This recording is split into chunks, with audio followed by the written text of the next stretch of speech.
नमस्कार दोस्तों। Welcome to my YouTube channel. आज हम एक बहुत ही इम्पॉर्टेंट टॉपिक पर बात करने वाले हैं कि क्या हमारे पास इमरजेंसी फंड होना चाहिए और अगर होना चाहिए तो कितना होना चाहिए। ग्लोबली जो सारी की सारी स्थिति है वो अनिश्चित हुई पड़ी है। आप देखिए कि जो रसोई गैस का सिलेंडर है जो 900 रुपये में आता था आज बहुत महंगा हो गया है, जिसके कारण से खाने पीने की वस्तुओं के दाम, राशन के दाम बहुत ज़्यादा बढ़ गए हैं। डीजल और पेट्रोल के रेट काफ़ी हाई हो गए हैं।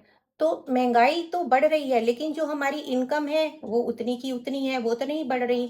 तो आप ये देखिए कि आज के समय में अगर कोई जॉब कर रहा है, उसकी जॉब चली जाए या बिजनेस स्लो हो जाए तो हम अपने घर का खर्च कैसे चलाएंगे। तो उसके लिए हमारे पास कोई ना कोई रिजर्व फंड जरूर होना चाहिए।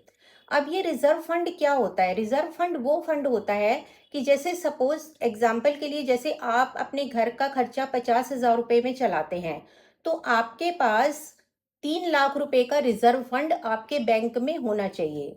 हम आप लोगों को ये बताते हैं कि आपको लाइफ इंश्योरेंस लेना चाहिए, आपको हेल्थ इंश्योरेंस लेना चाहिए, लेकिन आज हम आपको ये कह रहे हैं कि आपके पास इमरजेंसी फंड भी होना चाहिए।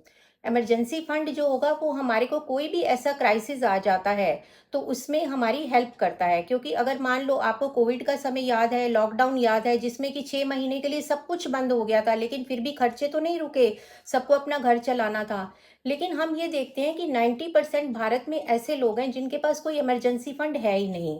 तो हमेशा आपको अपना इमरजेंसी फंड सिक्योर करके रखना चाहिए। अब ये इमरजेंसी फंड को आपको रखना क्या है? आपको अपने इमरजेंसी फंड को कभी भी इन्वेस्ट नहीं करना। इसको आपको अपने बैंक एफडी में या आप अपने सेविंग अकाउंट में आपको रखना है, जिससे कि आपको जब भी कभी ज़रूरत पड़े, ऐसी इमरजेंसी आन पड़े, तो आप उस रिजर्व फंड का यूज़ कर सकें। तो याद रखिए कि अगर आपके पास सफिशेंट इमरजेंसी फंड है और आपके पास सफिशेंट इंश्योरेंस है, तो कोई भी क्राइसिस आ जाए आप उसको हैंडल कर लेंगे।